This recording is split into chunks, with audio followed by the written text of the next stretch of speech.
Hello guys, it's your girl Heritage Mahai. Welcome to my YouTube channel. If you're new here, welcome to the Good Vibes and please subscribe. If you're a returning subscriber, welcome back and thank you for coming back. So I'm here with GOITSEMANG. So today it's a mukbang and today we are going to do mukbang. So it's a story time of the scammers. So if you have been scammed, so we're going to talk about how we have been scammed. So guys, I have been scammed at the ATM, right? So what happened is this. I was in the line at the ATM of Capitec. You know Capitec is for everyone. So I was in the line at the Capitec ATM, right? So I went there with the thought that I'm going to withdraw money and then that's all, right? So there was a queue. So I was in the queue. While I was in the queue, there was this other old guy. And old, imagine, they're skinny. So there was this other old man. Let me not say guy. Okay, there was this other old man. Okay, firstly, ATM, okay, Capitec ATM and then Nedbank ATM that close by where I went for withdrawal, right? So he's from the Nedbank ATM, right? And it's next to Capitec. So after that, he wants to go to the Capitec ATM. I'm like, okay, because he's old, let me give him a chance because maybe he's confused or want to withdraw both from Nedbank and Capitec, right? So little did I know that he wanted to scam me. So basically I gave him the chance to withdraw because I was next, right? So he went there to do the things so that he can scam me. So I'm like, okay, he's done, but then I can see that he didn't withdraw any money, right? So then, okay, I went to the ATM. I'm like, this ATM is not normal. It's not supposed to be like this. It's like, no, it's fine. It's like this. Hey, let me help you get put in the card. I'm like, no, this ATM is not right. I don't know what happened. And then I just put in the card and then I'm like, it's not going through. And he's like, he took my card and then did it like very fast. So I thought my card was in, but it was not. Like that fast moment, yeah, he took it. I don't know how, but then everything just happened so fast. And it's like, press your pin here. I'm like, my card doesn't show that it's here. So why should I press the pin? Because it's the ATM is not even asking for my pin. So why? So the pin pad, he wanted to see what's the pin so that he can go withdraw with my card and put in the pin. And then I'm like, I only pressed 2 digits of my pin. I'm like, something is wrong. And then my mom was in the car looking at us. She saw that there was a problem. So she came to me that time that she came to me, that man ran. I don't know how. I was explaining my mom so that we can do it. There was nowhere to be found. And then they were like, he took your card. I'm like, Sarah, how? Yo guys, I was confused and I didn't know what to do. But then people at the ATM, they thought that he was my uncle and we were helping each other. They're like, oh, we didn't realize that we should have helped you. And then right now they were saying, call this number, they will block it. And then they so at least I managed to call those 08 numbers, you see. So I managed to call it and then they blocked my card. Okay, they asked me a few questions to make sure it's my card. So I answered them correctly and then they blocked it. So he didn't manage to withdraw any money. So there I was safe, but still he wanted to scam me. You see, at least he didn't receive anything. So yeah, that's my first scammer story. Oh, it's your time to tell your story. My story of how I was scammed. Okay. It was January. I was from home. I was at Polokwane from home. Went to fetch my result at campus. So on my way back, okay, I was walking. I was from the ATM, and then this other, let me say the security. So the security guy complimented me. He was like, you're nice, look cute. I'm like, okay, thank you. You know, I'm confident after they're telling you you're cute. Okay, sharp. I was happy, the happiest girl in the world. Okay. Then on my way to the taxi rank, it was a group name.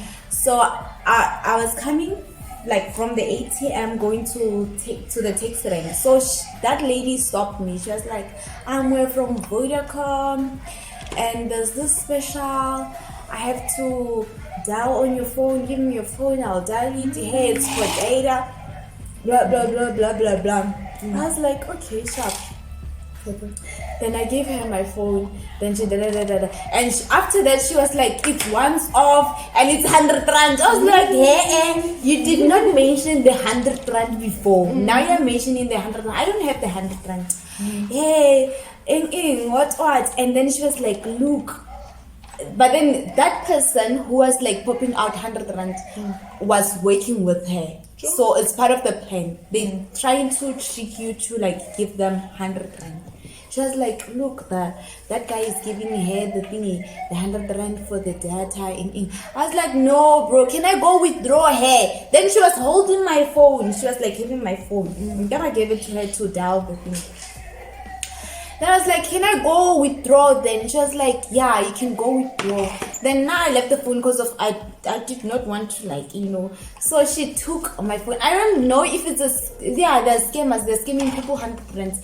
Then I left my phone, but then it was a 250 phone, Nokia. So it doesn't matter. But then it was not my phone. It was, I don't know, my father's phone or something. So sharp. Oh, when I got to my place of stay, my room. What happened? She took your phone. Yes, I left it. Oh, when we came back from withdrawing, did you find her there? She was gone. No, I was like, let me go withdraw. Were you at the mall? No, in town. So I was like, let me go withdraw, like just to like avoid him. Okay. So that let me go withdraw. Then I never came back. I left the phone. Then when I got to where I stayed, I called Vodacom. And I was like, and then that lady was like, no, there's no such thing. Just lying to you, blah blah blah. They're not waiting from us. Then I blocked the number. Then I tried to call the bank and blocked the number. I don't know when was it. I saw a thing. This other lady on YouTube was doing a story time of how she was like, she applied for a job, and then it was sales. What are they called? Sales what? Marketing sales or something like that. Until there were those people, those scam people at the mall. They're saying they're from Vodacom, blah blah blah, and they are not scammers. End of the story. Okay.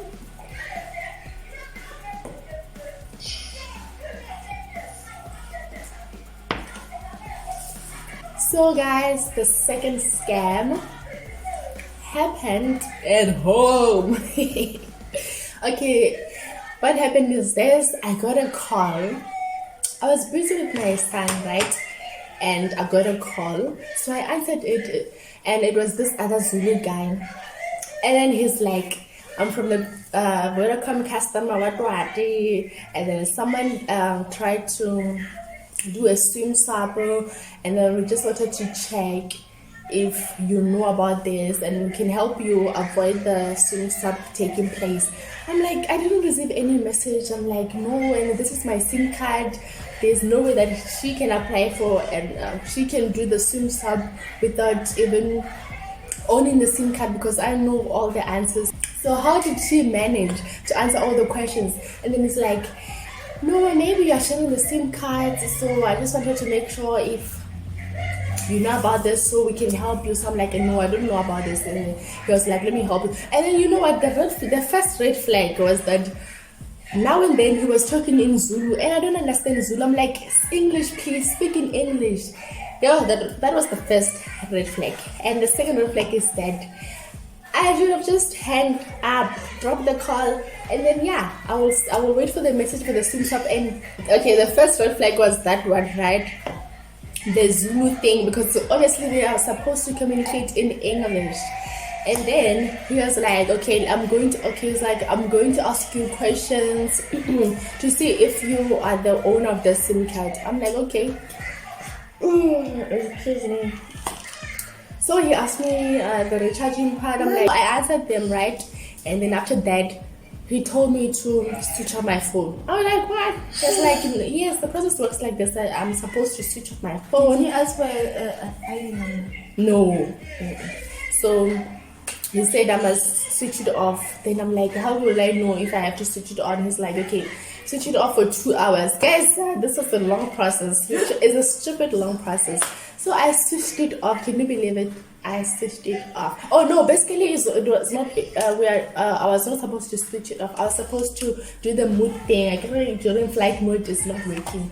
So yeah, I said I must put it on flight mode, and then I did that for 2 hours. Imagine. So I was busy with my chores, and I'm like, okay, chores has passed. So let me switch it back on, and then I'm like, okay. Then I removed the flight mode, and then still he called.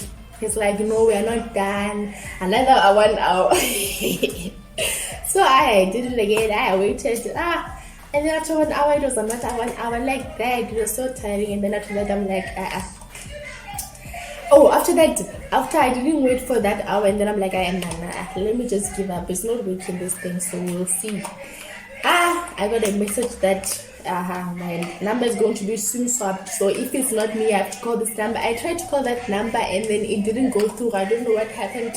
I tried, it didn't. And then they were like, after 3 hours, I don't know if it was 2 hours or 3 hours. After 3 hours, then the SIM swap will take place. Because basically by that time, I answered all the questions. So they managed to call and answer the questions, and then they did the SIM swap.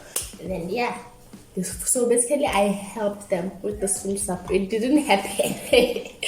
So I got the message, and I didn't manage to get hold of the Vodacom via,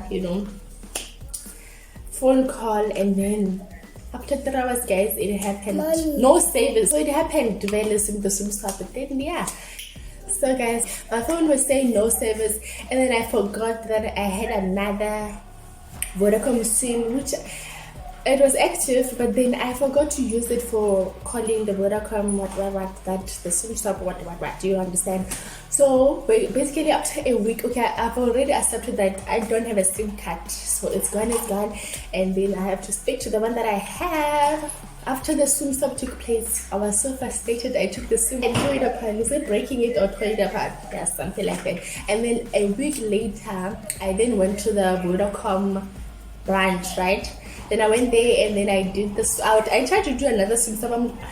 Imagine that time my SIM is broken, but then I wanted to do the SIM swap back to that one. Oh, so guys, at the branch, I bought another SIM card, and then I tried to do the SIM swap to that new card, and then only to find out they want the proof of residence, and then the last 5 contacts you contacted, right? I'm like, how am I supposed to know that? And then, okay, cool, I have the call logs, whatever on my phone. So I gave them the proof of residence, and then so I only got 4 contacts correct that I last called. The 5th one, I didn't get it. I tried, and then they were like, no, we're just wasting time. You don't know the numbers. And I was helped by a white person. If you were helped by a black person, he would have done the SIM swap. I mean, like one contact number is not a big deal. So fine, I'm like, okay, cool. After that, I met a friend of mine at the mall, and I'm like, okay, let me use your phone. I want to do the SIM swap. When my phone is not doing, I don't know what happened. And then I did it with his phone, and then I managed to get hold of the Vodacom via the phone call, and then we did the things, and I bought another SIM, because basically you have to wait before you put it inside. If you put it inside, you can't do the SIM swap already. So during the SIM swap process, I told the guy what happened. The way I was scammed, and then he believed me. But first he was like, what if you're the one who scammed me? I'm like, no, this other guy called me and asked me questions. So that's why the SIM swap happened, because I already gave them all the answers they needed. So that's why it happened. And then he's like, okay, let me help you. And then he's like, okay, I did it. So you have to wait. I think it was 8 hours online, I forgot, and then you can put it inside the phone. If you put it before that time, then it won't be the SIM swap, so you have to wait for that time. We like even waited extra hour, guys, just to make sure. So yeah, the SIM swap had been successful. Oh, I forgot to mention that through that SIM swap scandal, that 1 week, I went to the bank to change the numbers, and I tried to change my pin so that it was okay. It's not supposed to send my last numbers the things that I'm trying to change, and then at least they didn't manage to get anything out of it. They just got the SIM, and I got it back, and then yeah. So guys, be careful, be careful. Oh. So yeah, that's my SIM swap scam story. So do you have another story? No! I've never been scammed. Only once. Mara dilo tse ding tsa scam a o tshwanela go di disclose ke botlaela jo. Yeah, but then I can some those who are watching will learn. So guys, this is our story time. Scammers. Please comment down below with your story time. Yes, tell us how they scammed you so that we can also be aware and not be scammed to the same scam you experienced.